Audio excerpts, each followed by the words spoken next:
Unsa na sa tua ang resurrection ni Jesus? Muna'y pangutana ni Kate Clear sa TikTok ug ato ang tubagon.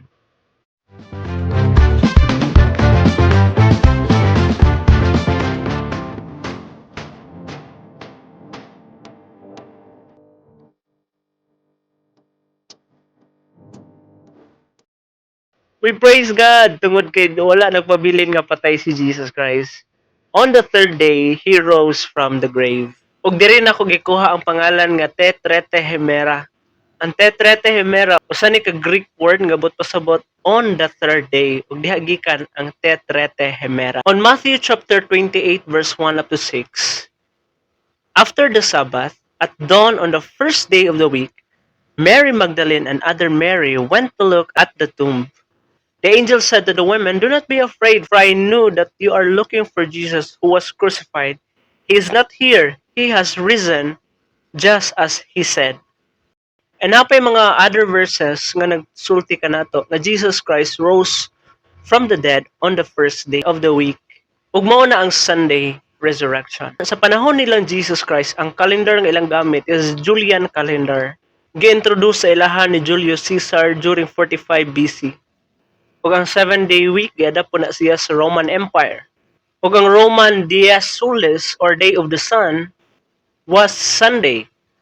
And early Christian used this name too. Ug ato ang modern calendar karon, which is the Gregorian calendar, gi-introduce atong 1582, is the same 7-day week sa Julian calendar nga ilang ginagamit before. So sa pangutana nga unsa ning resurrection for us, atong tanawon ang scripture. So 1 Corinthians chapter 15 verse 14, and if Christ has not been raised, our preaching is useless, your faith is useless. So unsa ni ang resurrection ni Jesus for us? Kay kung wala nabanhaw si Jesus Christ, useless ang atong pagtuo kung wala siya nabanhaw. But the truth is, He rose on the third day. Nganong importante ni? Una, it proves that He is the Son of God. In Romans chapter 1 verse 4. Ingon po sa John chapter 10 verse 17 to 18, the reason my Father loves me is that I lay down my life only to take it up again. No one takes it from me, but I lay down of my own accord. I have authority to lay it down and authority to take it up again. This command I received from my Father. So in Jewish context, once nga imuhang i-claim imuhang self as the Son of God, ilahaning masabtan nga you are having the same essence with God. So basically, you are saying that you are God. Mao bitaw to nga sa rason nga nung ilahang gilansang si Jesus Christ because of blasphemy. Kay Jesus is claiming as the Son of God, meaning He is claiming as being from God, like of God. He is claiming to be God. Ikaduha, it confirms our salvation. Ingon sa 1 Corinthians 15:7, if Christ has not been raised, your faith is futile, you are still on your sin. But because Jesus rose from the grave, it means His sacrifice was accepted. He paid the full price of our sin and conquered death. Third, it gives us new life. In Romans 6:4, just as Christ was raised from the dead, we too might walk in the newness of life. So ang iyang resurrection, dili lang kay para dalon ta niya sa langit, kundili a changed life now. Iyang gi-offer ang freedom from sin, having the true purpose of life, and hope for the future. Mao nang makasalig ta nga death is not the end, for we have a future in Him. Muna nga dili ta nga iyang mahadlok sa atong pagtulog, tungod kay kahibaw ta nga sa pag-abli sa atong mga mata, si Jesus Christ ang ato ang makita. Pag moabot na ang atong takna nga panahon, si Jesus Christ ang atong makita. Nga dili end ang death for those who trust in Him. Ug ma-prove ba pud nato nga si Jesus Christ rose from the dead? Of course. Ang first line of evidence ang mga women's testimony. Kung maghimo kag bakak kaniadto, dili ka mogamit og mga babayi. Kay ang mga babayi kaniadto sa first century, mugbo ang pangtan-aw silang status kaniadto. Na kung naa gani mga legal matter, unya maskin babayi pa na ang naka-witness sa usa ka krimen, dili na siya dawaton tungod kay babayi. Now imagine kung ikaw ang usa ka person, magbuhat kag usa ka lie, magbuhat kag usa ka bakak, dili ka magamit og babayi nga as your witness. magamit kag lalaki. Napagani saying sila kaniadto nga may pagsunugon ang Torah kaysa ihatag sa mga babayi. Ug ang Bible naghatag natog dako nga proof nga tinuod siya tungod kay kung unsa mo ay tinuod nga nahitabo mo ay gi-record nga ang mga babayi. Maskin pa ug naay fear of maybe dili dawaton nga kani nga documents tungod kay babayi ang una nga witness, but mao ni gisulat tungod kay mao ni tinuod nga nahitabo. Ikaduha, ang empty tomb. Ang lubnganan ni Kristo walay sulod. Taliwala sa mga gipakalat nga mga istorya after ato nga stories sa Bible nga gikawat daw ang patayng lawas ni Kristo, pero very impossible. Tungod kay ang guard nga nagbantay ato, mga special force nga mga guard, din wala pa'y kusog ang mga disciples nga para kawaton ang patayng lawas ni Jesus. Kaya nga naman, nanagan gani sila. Si Peter gani iyahang gidinay, naa gani usa ka disciple nga nagkahubo-hubo na para magdagandagan lang tungod kay gipangdakop sila.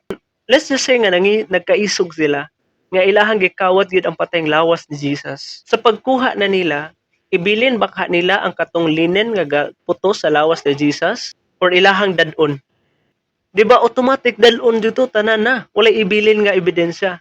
Pero ang linen nga kaputos sa lawas ni Jesus, na dito nagpabilin intact. Third line of evidence is eyewitness. Dili na siya basta philosophical beliefs lang nga mao ni ang isaad sa imuha pag mao ni buhaton. Kani siya nakit-an gini nila mismo sa ilahang mga mata. 500 ka mga tawo ug uban pa nakakita sila that Jesus rose from the grave. And they are willing nga mamatay for the sake of not because sa ilahang gituuhan, but because sa ilahang nakita.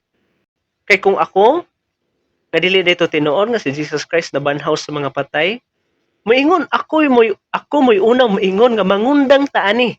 Kasakit sa ilahang mga bunal, kasakit sa ngipon sa leyon nga mopaak nato. Dunggabon ka diha, himuon ang imuhang lawas ug lampara, sunugon ka, mangundang taani. But because Jesus ilahag yung nakita sa ilahang mga mata nga nabuhi gyud pag-usab si Jesus, and they are willing to die not because of their beliefs but because kita gyud sila mismo nga si Jesus Christ nabanhaw gikan sa mga patay. Ug daghang mga historical record by Plinius, ang letter niya to Trajan, nga naka-record dito ang mga suffering sa Christians, ang ilahang ang pag-torture, ang ilahang pag-suffer, ang ilahang mga kamatayon. The fourth line of evidence, the conversion of the skeptics, and even changed lives of the disciples.